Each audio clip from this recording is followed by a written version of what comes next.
సివిల్‌కి సివిల్‌కి సంబంధించినటువంటి కాన్సెప్ట్స్ మీకు first year సబ్జెక్ట్స్‌లో civil ఇంజినీరింగ్‌కి వచ్చేసరికి మీకు ఫస్ట్ ఇయర్ సబ్జెక్ట్స్‌లో 2 సబ్జెక్ట్స్ ఉంటాయి. అంటే యాక్చువల్‌గా కరెక్ట్‌గా చెప్పాలంటే 3 సబ్జెక్ట్స్ ఉంటాయి. అందులో ఒకటి మేజర్ ఇంపార్టెంట్ థింగ్ వచ్చేసరికి ఇంజినీరింగ్ మెకానిక్స్ C105. తర్వాత engineering drawing.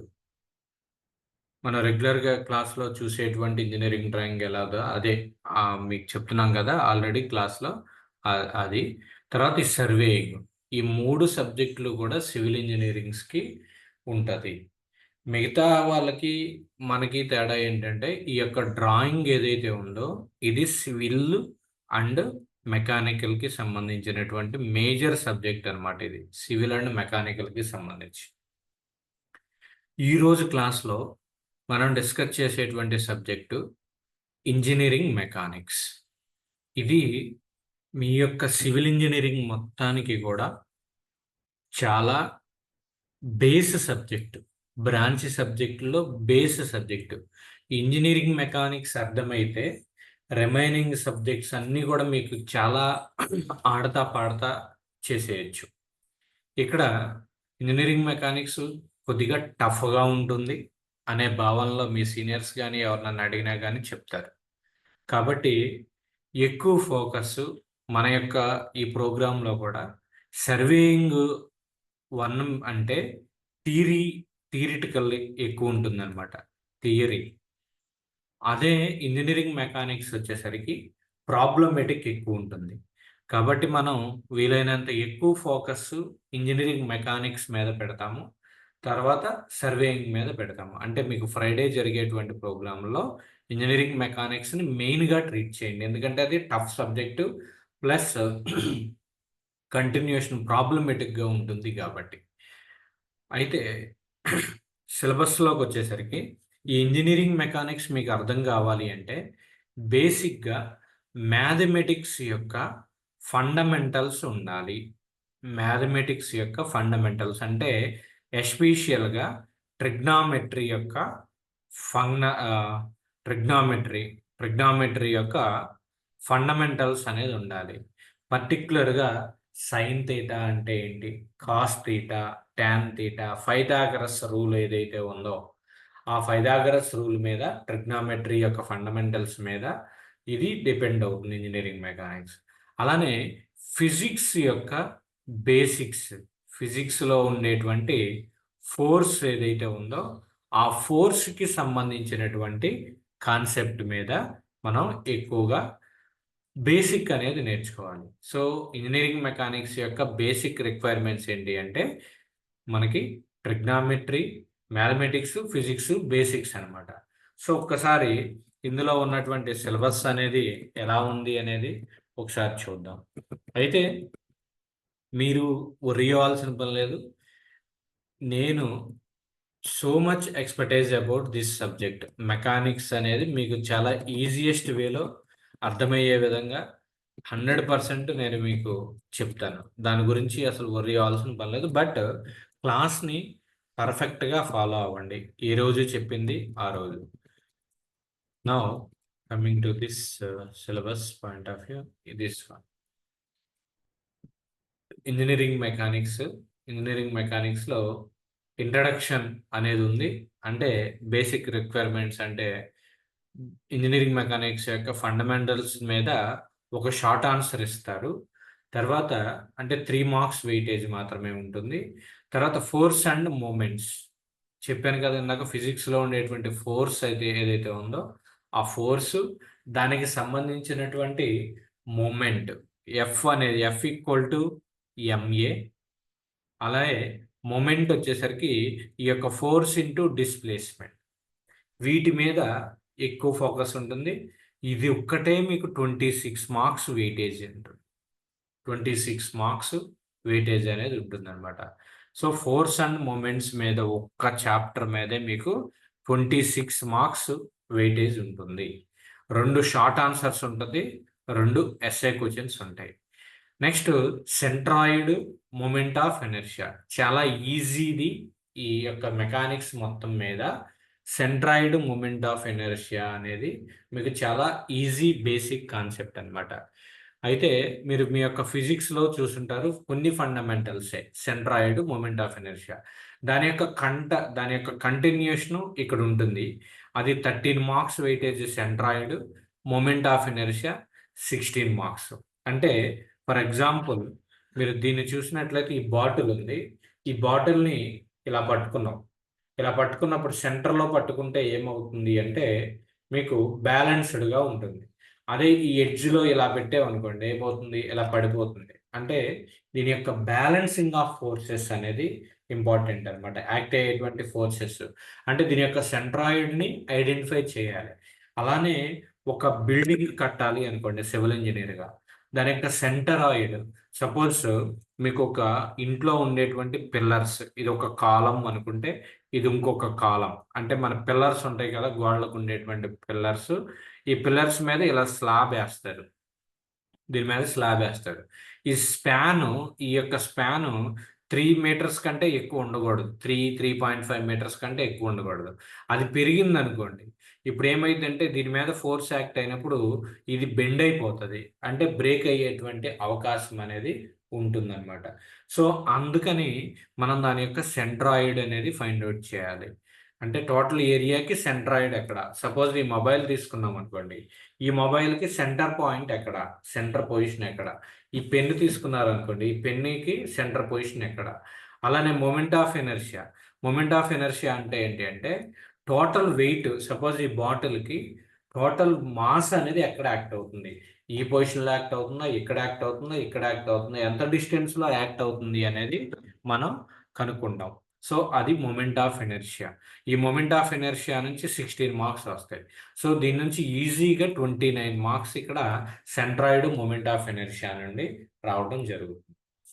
Next simple stresses and strains అనమాట. సింపుల్ స్ట్రెస్సెస్ అండ్ స్ట్రెయిన్స్ ఈ చాప్టర్ నుంచి 26 marks, 2 short answers, 2 SA questions వస్తాయి. అలానే షియర్ ఫోర్స్ బెండింగ్ మూమెంట్ అని ఒక చాప్టర్ ఉంది. షియర్ ఫోర్స్ బెండింగ్ మూమెంట్ ఇది కూడా 26 మార్క్స్ వెయిటేజ్ ఉంటుంది.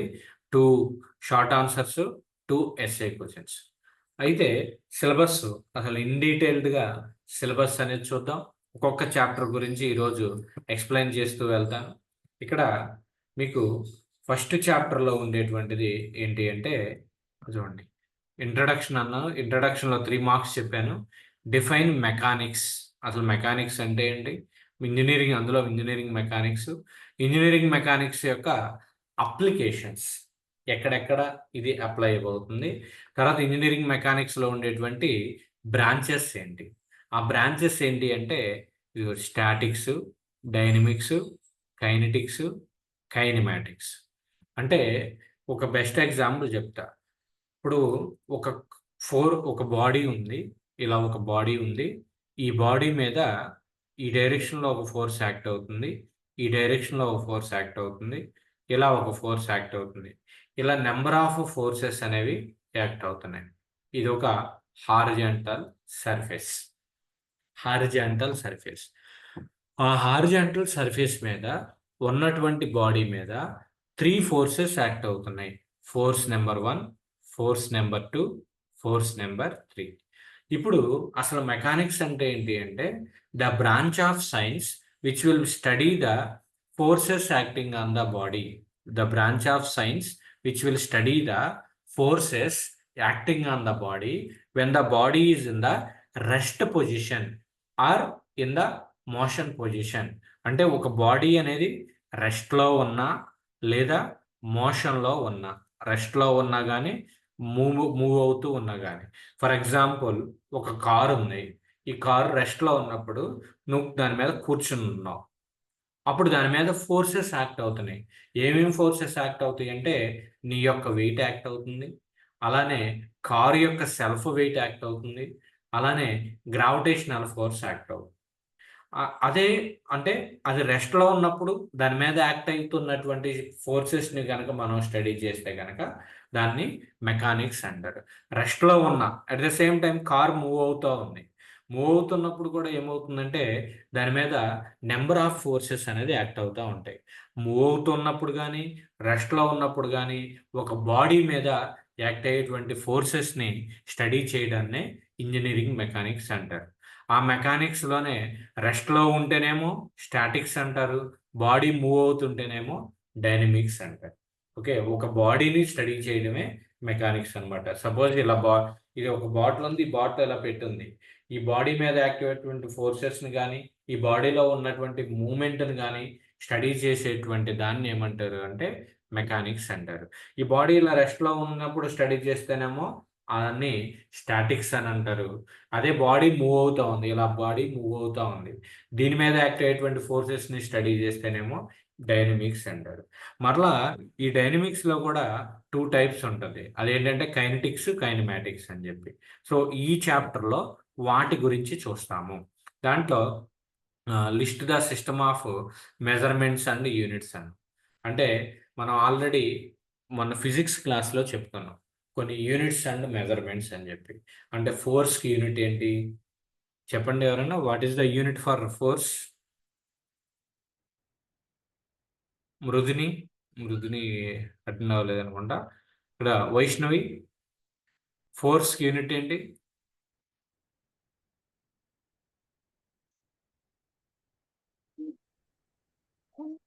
MA sir. ఫోర్స్కి మాస్ అండ్ ఫోర్స్కి unit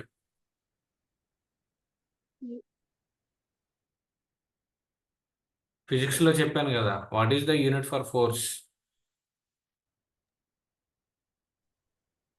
mass into acceleration mass sir. Into acceleration, అది ఫార్ములా. ఓకే, దానికి యూనిట్ ఏంటి? Um? KG into uh, minute. మినిట్సా? Metre per no second sir, metre per second square. అంటే newton. ఫోర్స్కి unit yes sir. అంటే Newton అన్నమాట. So అలాంటి units అన్ని కూడా ఇక్కడ మనం చూస్తాం. నెక్స్ట్ ఇదే చెప్పింది ఫిజికల్ క్వాంటిటీస్ యొక్క, ఫిజిక్స్లో ఏదైతే మనం ఫిజికల్ క్వాంటిటీస్ చెప్పుకున్నామో దాని యొక్క ఎస్ఐ యూనిట్, ఎంకేఎస్ యూనిట్స్ మనం ఇక్కడ చూస్తాం అన్నమాట. అది ఫస్ట్ చాప్టర్లో. నెక్స్ట్ సెకండ్ చాప్టర్లోకి వచ్చేసరికి ఫోర్స్ అండ్ మూమెంట్స్. ఫోర్స్ గురించి కంప్లీట్గా స్టడీ చేస్తాం. డిఫైన్ ద ఫాలోయింగ్ టర్మ్స్ అన్నారు. ఏవేంటంటే ఫోర్స్ అంటే ఏంటి, మూమెంట్ అంటే ఏంటి, రిజల్టెంట్ అంటే ఏంటి, equilibrium forces, equilibrant forces, moment of the couple, ఇవి చూస్తారు. అలానే scalar quantities, vector quantities, next coplanar, non coplanar forces, parallel and non parallel, like and unlike parallel forces. అంటే ఇక్కడ ఎలా ఉంటుందంటే సపోజ్ మీరు గ్రాఫ్ డ్రా చేసేటప్పుడు ఇది ఎక్స్, ఇది వై. ఇప్పుడు దీన్ని ఏమంటారు అంటే మన యొక్క ఇంజనీరింగ్ లాంగ్వేజ్లో XY ప్లేన్ అంటారు. అంటే ఒక ప్లేనే. ఇప్పుడు దీని మీద ఫోర్స్ F1 యాక్ట్ అయింది, ఇంకొక ఫోర్స్ F2 యాక్ట్ అయింది. అంటే నెంబర్ ఆఫ్ ఫోర్సెస్ ఎన్ని ఉన్నాయి? ఇక్కడ 2 ఫోర్సెస్ ఉన్నాయి. 2 ఫోర్సెస్ కూడా ఒకే ప్లేన్లో ఉంటే, if all the forces are acting in a single plane, that system is called as the coplanar system of forces అంటారు. అంటే ఒకే ప్లేన్ మీద నెంబర్ ఆఫ్ ఫోర్సెస్ యాక్ట్ అయితే కనుక దాన్ని కోప్లనార్ సిస్టమ్ ఆఫ్ ఫోర్సెస్ అంటారు. అంటే ఇప్పుడు చూడండి 2 ఫోర్సెస్ యాక్ట్ అయినాయి. అదే నాన్ కోప్లనార్ వచ్చేసరికి సపోజ్ ఇక్కడ జెడ్ అనేది తీసుకున్నారు. ఈ ప్లేన్ ఏంటి, ఇది వచ్చేసరికి XY ప్లేను, ఇది YZ ప్లేను, ఇది ZX ప్లేన్. అర్థమైందా, అర్థం కాలేదా? ఇది XY plain, YZ plain, ZX plain. So టోటల్గా ఉన్నది 3 ప్లేన్స్. ఈ 3 ప్లేన్స్లోనూ కూడా డిఫరెంట్ ఫోర్సెస్ యాక్ట్ అవుతాయి. F1, F2, ఇక్కడికి వచ్చేసరికి F3, ఇక్కడ F4. అంటే 4 ఫోర్సెస్ తీసుకున్నాను ఒక సిస్టంలో. ఆ 4 ఫోర్సెస్ కూడా ఎక్కడ యాక్ట్ అవుతున్నాయి? డిఫరెంట్ ప్లేన్స్లో యాక్ట్ అవుతున్నాయి. డిఫరెంట్ ప్లేన్స్ కాబట్టి దాన్ని ఏమంటారంటే నాన్ కోప్లనార్ ఫోర్సెస్ అంటారు. సో అలా different types of forces parallel, అంటే ఒకదానికి ఒకటి ప్యారలల్గా ఉంటే కనుక ప్యారలల్ అంటారు. ఒకదానికొకటి ప్యారలల్గా లేకపోతే కనుక నాన్ ప్యారలల్ ఫోర్సెస్ అంటారు. అలానే లైక్ ఫోర్సెస్ అన్లైక్ ఫోర్సెస్ అనేవి డిఫరెంట్గా ఉంటాయి. తర్వాత ఫిజిక్స్లో ఉండేటువంటిది మీకు ఇక్కడ కూడా ఉంటుంది, law of parallelogram of forces. Parallelogram law of forces ఒకటి, triangle law of forces. Examination point of వ్యూలో ఈ యొక్క ప్యారలలోగ్రామ్ లా ఆఫ్ ఫోర్సెస్ నుంచి ఒక 3 మార్క్స్ క్వశ్చన్ కానీ ఒక ఎస్ఏ క్వశ్చన్ కానీ రావడానికి అవకాశం ఉంటుంది. అలానే లామిస్ థియరం అని ఉంటుంది. లామిస్ థియరం మీద ప్రాబ్లము ఒక ఎస్ఏ క్వశ్చన్ డెఫినెట్గా వస్తుంది అనమాట. Next polygon law of forces కూడా. ఈ పాలిగాన్ లా ఆఫ్ ఫోర్సెస్ తర్వాత రిజల్యూషన్ ఆఫ్ ఫోర్సెస్ అనేవి ఉంటాయి, అంటే రిజల్టెంట్ ఫైండ్ అవుట్ చేయడం గురించి. తర్వాత కపుల్స్ అంటే ఇక్కడ explain the properties of a couple, moment of couple అంటే దానికి ఒక ఎగ్జాంపుల్ ఏంటి అంటే మీకు ట్యాప్ తిప్పుతూ ఉంటారు. ట్యాప్ని రొటేట్ చేసేటప్పుడు మీరు 2 ఫింగర్స్ పెట్టి జనరల్గా 2 ఫింగర్స్ పెట్టి ఇలా రొటేట్ చేస్తారు. ఇలా రొటేట్ చేసేటప్పుడు ఏమవుతుంది, ఈ ఫింగర్ మీద ఒక ఫోర్స్ అప్లై అవుతుంది ఫింగర్తో, నెక్స్ట్ ఈ బటన్ వీల్తో కూడా ఒక ఫింగర్ అనేది అప్లై అవుతుంది.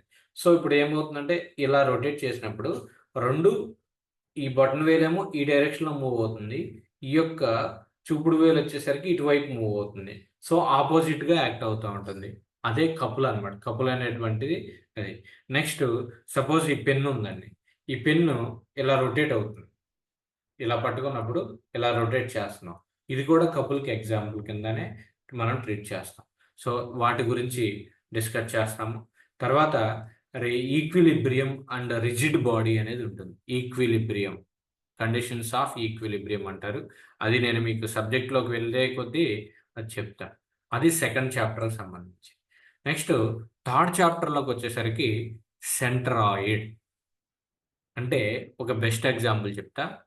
ఇది ఒక స్క్వేర్. ఈ స్క్వేర్కి సెంటర్ ఎక్కడుంటుంది? సెంటర్ ఎక్కడుంటుంది? ఒక పేపర్ తీసుకున్నాం అనుకోండి. సపోజ్ ఇదేంటిది? ఒక రెక్టాంగులర్ పేపర్. ఈ రెక్టాంగిల్ పేపర్కి సెంటర్ ఎక్కడుంటుంది? ఈ పేజీని మడత పెడితే దీన్ని మళ్ళా ఇంకొక హాఫ్ చేస్తే ఇక్కడ కార్నర్ పాయింట్ ఏదైతే ఉందో ఇక్కడ చూడండి. దీన్ని ఇప్పుడు చూడండి, ఇదే కదా దీని యొక్క సెంటర్ అనేది ఇక్కడ ఉంటుంది. సో అదే సెంట్రాయిడ్. సెంటర్ ఆఫ్ గ్రావిటీ వచ్చేసరికి ఇప్పుడు నీకు సెంట్రాయిడ్ అంటే ఏం చెప్పాము, ఈ టోటల్ ఏరియాలో సెంటర్ పాయింట్ ఏది? అదే సపోజ్ మీకు ఇంకా ఈజీగా అర్థం కావాలి అంటే ఒక సర్కిల్ తీసుకున్నారు, సర్కిల్కి సెంటర్ ఎక్కడ ఉంటుంది? ఇది. అంటే సెంట్రాయిడ్ అంటే the total area will be concentrated at a single point. దీని యొక్క ఏరియా ఉంటుంది కదా, the total area will be concentrated at a single point. That single point is called as the centroid అనమాట. అదే సెంటర్ ఆఫ్ గ్రావిటీ అంటే ఏంటి అంటే దీని యొక్క టోటల్ మాస్. ఇప్పుడు ఇది ఉంది, దీని యొక్క మాస్ ఎక్కడ కాన్సన్ట్రేట్ అయ్యి ఉంటుంది అంటే దీని యొక్క సెంటర్ పాయింట్ దగ్గరే మనకి కాన్సన్ట్రేట్ అయ్యి ఉంటుంది. సో ఏరియా యొక్క సెంటర్ ఏదైతే ఉందో అది సెంట్రాయిడ్ అవుతుంది. మాస్ ఎక్కడ కాన్సన్ట్రేట్ అయ్యి ఉంటుందో అది సెంటర్ ఆఫ్ గ్రావిటీ అనేది ఉంటుంది. సో మనకి డిఫరెంట్ షేప్స్ అనేది ఇస్తారనమాట. సర్కిల్, స్క్వేరు, తర్వాత రెక్టాంగిల్ సపోజ్ ఇది లెంత్ ఎల్, విడ్త్ బి అయితే సెంట్రాయిడ్ని ఎక్స్ బారు వై బార్గా రిప్రజెంట్ చేస్తారు. ఎక్స్ బార్ ఈక్వల్ టు ఏమవుతుంది, దీని యొక్క సెంటర్ ఎలా ఇది చూడండి, నేను డ్రా చేస్తాను మీకు ఈజీగా అర్థమవుతుంది. డిఫరెంట్ కలర్తో పెట్టుకుంటే సపోజ్ ఇదిగోండి, ఇది స్క్వేర్ అయితే దీనిది ఏ అనేటువంటి లెంత్ ఏ. దీనికి ఇప్పుడు సెంటర్ ఎలా రాస్తాం, ఇక్కడ ఇది నెక్స్ట్ ఇది. సో ఇది సెంట్రాయిడ్. అంటే ఎక్స్ బారు అంటే ఎక్స్ కోఆర్డినేట్ కావాలి, వై కోఆర్డినేట్ కూడా కావాలి. So X bar equal to ఏమైంది, a/2, వై కోఆర్డినేట్ ఏమవుతుంది, సేమ్ a/2. హాఫ్ ద డిస్టెన్సే కదా. అదే ప్రిన్సిపల్గా ఇక్కడ చూడండి, దీని యొక్క సెంట్రాయిడ్ ఈ యొక్క లెంత్లో హాఫ్ అంటే ఇది, నెక్స్ట్ విడ్త్లో హాఫ్ అంటే ఇది. సో ఇప్పుడు ఇది ఏమవుతుంది, X bar equal to l/2 అవుతుంది, why bar equal to b/2 అవుతుంది. సో ఇది సెంట్రాయిడ్ ఫైండ్ అవుట్ చేయడం. సేమ్ అలానే దాని యొక్క టోటల్ మాస్ ఎక్కడ కాన్సన్ట్రేట్ అవుతుందో దాని గురించి కూడా మనం స్టడీ చేస్తాము. అలానే ఇక్కడ ప్రాబ్లమ్స్లోకి వచ్చేసరికి మీకు ఇక్కడ టీ షేప్లో ఉన్నటువంటి ఒక ఆబ్జెక్ట్ ఇస్తారు. ఇలా ఒక ఆబ్జెక్ట్ ఇస్తారు.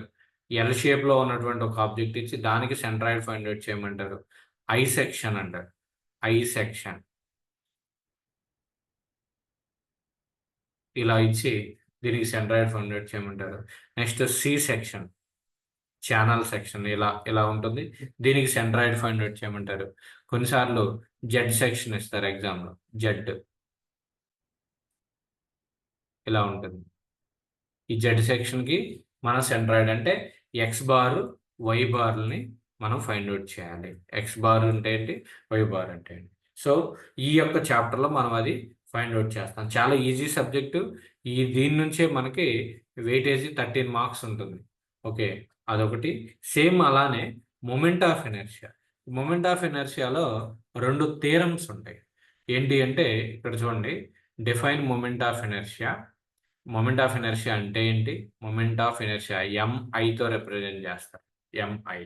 Polar moment of inertia, radius of gyration అనేది ఉంటుంది. ఓకే, ఈ parallel axis theorem, perpendicular axis theorem అని 2 ఉంటాయి. ఈ రెండిట్లో ఒక క్వశ్చన్ డెఫినెట్గా ఫైనల్ ఎగ్జామ్స్కి మనకి రావటం జరుగుతుంది అనమాట. Parallel axis theorem, perpendicular axis theorem. Next అలానే ఇక్కడ మొమెంట్ ఆఫ్ ఇనర్షియా ఆఫ్ ఇందాక మనం ఏదైతే సెంట్రాయిడ్ ఫైండ్ అవుట్ చేసామో T section, L section, I section, Z section, C section ఇలా ఉన్నాయి కదా. ఈ సెక్షన్స్కి మొమెంట్ ఆఫ్ ఇనర్షియా అనేది ఫైండ్ అవుట్ చేయాలి. ప్రీవియస్గానేమో సెంట్రాయిడ్ ఫైండ్ అవుట్ చేశారు. ఇప్పుడు వీటికి మొమెంట్ ఆఫ్ ఇనర్షియా అనేది ఫైండ్ అవుట్ చేయాలి ఈ యొక్క చాప్టర్లో. అది తర్వాత నెక్స్ట్ వచ్చేసరికి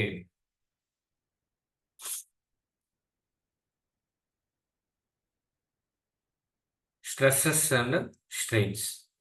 స్ట్రెస్సెస్ అండ్ స్ట్రెయిన్స్కి వచ్చేసరికి ఇప్పుడు ఒక మెటీరియల్ కనుక మీరు తీసుకున్నట్లయితే, లేదా ఒక బిల్డింగ్ కనుక తీసుకున్నట్లయితే, ఇప్పుడు ఇది ఉంది, ఇదే ఉంది. స్ట్రెస్ అంటే చెప్పండి. దీని మీద మీరు ఇలా ఫోర్స్ అప్లై చేశారు. ఇలా ఫోర్స్ అప్లై చేస్తే ఏమవుతుంది అంటే కొంత లోడ్ అనేది యాక్ట్ అవుతుంది. అలానే మీరు ఉన్నటువంటి బిల్డింగ్ మీద ఫస్ట్ ఫ్లోర్, గ్రౌండ్ ఫ్లోర్ ఉంటుంది. గ్రౌండ్ ఫ్లోర్ మీద ఇంకొక ఫ్లోర్ వేసారనుకోండి. అప్పుడు ఏమవుతుంది, సపోజ్ ఒక ఎగ్జాంపుల్ చెప్తాను, లైవ్ ఎగ్జాంపుల్ చెప్తా. ఇది భూమి అండి, ఎర్త్ సర్ఫేస్. ఇల్లు కట్టేటప్పుడు మనం ఏం చేస్తాం, పునాదులు అనేది వేస్తాం. ఈ పునాదులు వేసేటువంటి డయామీటరు సపోజ్ ఒక 300 mm డయామీటర్ ఉంది. నెక్స్ట్ దీని మీద ఫ్లోర్ 1, తర్వాత ఫ్లోర్ 2, తర్వాత ఫ్లోర్ 3, 0, 1, 2 అంటే టోటల్గా 3 ఫ్లోర్స్ కట్టారు.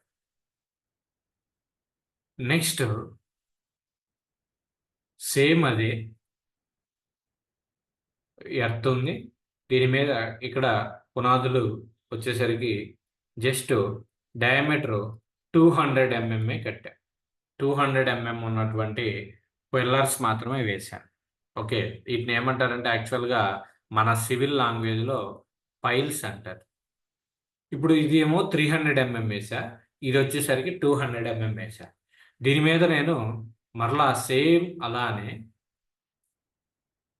1, 2, 3, 3 ఫ్లోర్స్ వేసా.